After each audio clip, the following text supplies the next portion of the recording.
राणा दाम्पत्यानं अडसुळांची भेट घेतली आहे। गेल्या 10 वर्षापासून राणा आणि अडसूळ हा वाद सुरू आहे। त्यातच आता राणा दाम्पत्यानं अडसुळांची भेट घेत वाद मिटवण्याचा प्रयत्न केलाय। यावेळी माजी आमदार अभिजित अडसूळ आणि त्यांच्या पत्नी यांनी नवनीत राणा आणि रवी राणा यांचं स्वागत केलेलं आहे, औक्षण केलेलं आहे। अडसूळही अमरावतीतून लढण्यास इच्छुक होते। राजकारणात कुणीही कायमचा शत्रू नसतो असं अडसूळ यांनी म्हटलंय। त्यामुळे आता वाद मिटणार का, अडसूळ राणांना निवडणुकीत मदत करणार का, हे पाहणं महत्त्वाचं असेल।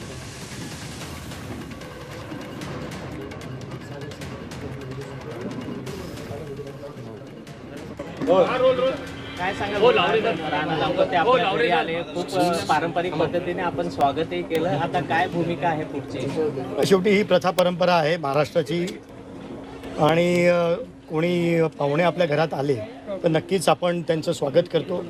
आज नेमकं रामनवमीच्या पर्वावर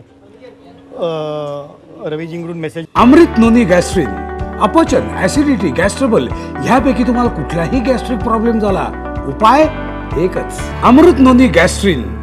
ज्याला की आम्ही दोघं घरी येऊ इच्छितो, नक्कीच आमच्या घरी आले। आम्ही आमच्या जे आदरातिथ्य करायचं होतं ते आदरातिथ्य केलेलं आहे। आता काय पुढची भूमिका? मित्रांना भाजपच्या तुम्ही घटक पक्षामध्ये आहे, तुम्ही अजूनपर्यंत आपली भूमिका जाहीर केलेली नाही। बघा, राजकारणात कोणी परमनंट शत्रू नसतो किंवा मित्र नसतो। खास करून आज ही जी लढाई चालू आहे ही देशाच्या पंतप्रधानांसाठी आज सगळीकडे चालू आहे। 400 पारचा आकडा एका ठिकाणी धरलेला आहे आणि देशाचं नेतृत्व जे नरेंद्र मोदी साहेब करत आहेत त्यांच्यासाठी सगळेच्या सगळे लढण्यासाठी तयार होते। आमचे पदाधिकारी आजही स्टँड बायवर आहेत, परंतु कुठेतरी नक्कीच पॉझिटिव्ह चर्चा आता हे गेल्यानंतर आम्ही नक्की बसून चर्चा करू आणि नक्कीच काहीतरी पॉझिटिव्ह आउटकम त्याच्यामधून येईल। आनंदराव अडसूळ साहेबांची काय भूमिका राहणार आहे यात? तुम्ही तर येते, पण आनंदराव अडसूळ साहेबांची भूमिका हीच राहील का जी तुम्ही घेणार? आज भूमिका अजून घ्यायची बाकी आहे।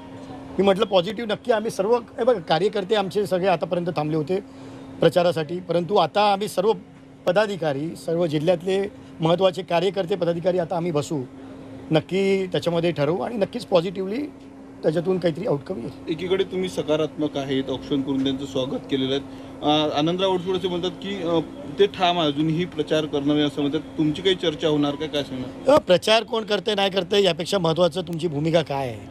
आज ज्या पद्धतीने मी सांगितलं, शिवसेना भारतीय जनता पार्टी युतीमध्ये आम्ही आज या निवडणुका लढतो आहे आणि आम्ही एक घटक म्हणून मी सुद्धा पक्षाचा राष्ट्रीय सचिव आहे आणि ते शिवसेनेचे नेते आहेत आणि आजही ते पक्षाच्या उमेदवारांच्याच प्रचारासाठी संपूर्ण राज्यभर फिरत आहेत आणि त्यामुळे त्या ठिकाणी ते व्यस्त आहेत।